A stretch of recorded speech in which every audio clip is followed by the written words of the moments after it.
Hello, it's Wednesday and today we're in Luke chapter 18 and I wanted to focus a bit on actually verse 18 of chapter 18, which is where Jesus has an encounter with this rich young ruler, the rich young man, who comes to him really looking for kind of reassurance from Jesus, really. He wants to know some way of knowing for sure that he's definitely going to heaven. So he says to Jesus, kind of essentially he's asking him, measure me, grade me, tell me that I'm doing all right and actually I'm in with a good chance of getting to heaven. He comes to him and he says, on the page, bear with. He comes to him and he says, "Good teacher, what should I do to inherit eternal life?" And Jesus says, well, look, there's all these commandments that you need to follow. You mustn't commit adultery, you mustn't murder, you mustn't steal, you mustn't falsely testify, honour your father and mother. And the guy goes, yep, he's thinking, yep, I'm doing really well here. I've done all that since I was young. I've got this licked, I've got this sussed. And then Jesus heard his answer and he said, there's still one thing you haven't done. And he's thinking, oh, great, yeah, just one more box to tick. And Jesus says, sell all your possessions and give your money to the poor, and then you'll have treasure in heaven, and come and follow me. And this task is the one thing Jesus knew he couldn't do. He knew he wouldn't be able to sell all his possessions and give his money to the poor. And even like the bystanders that are standing around are going like, well, who can be saved then? Who can be saved? It's basically no one can. No one can do that. It's too much to ask for someone to sell all their possessions. And it's easy when you read this to think that actually it is about money. And it sort of isn't really. It's more about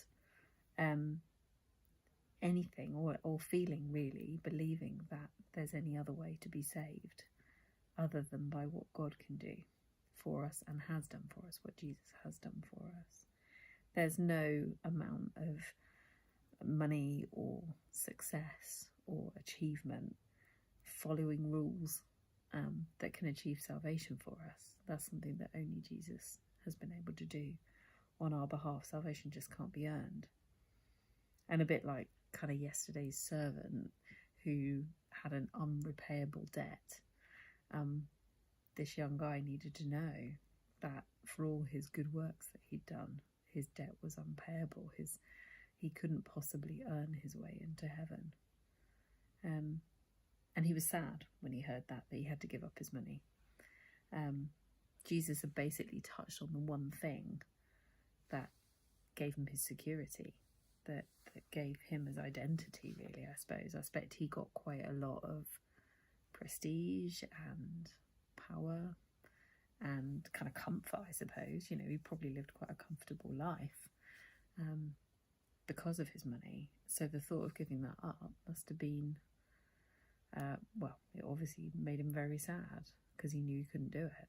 He knew it was the one thing he couldn't give up. And the irony is that we know that he would have been far more secure following Jesus than he would be placing his hope in his finances and in his wealth. There'd be ultimately far more reward, far greater reward. But again, the wealth in and of itself isn't the issue here. Being rich isn't the problem. The issue was that he had found his security and his identity in something other than God. And so it's not saying that we all have to give up all our possessions, that we all have to be penniless church mice in order to follow Jesus. But what it is saying is, if there's anything in our lives that we place above God, then we have to get rid of it. We can't have any idols before anything that we put ahead of our love for God and his position in our life. So if anything's more important to me than God, then I find my security in, then I need to give that up. And that's quite challenging.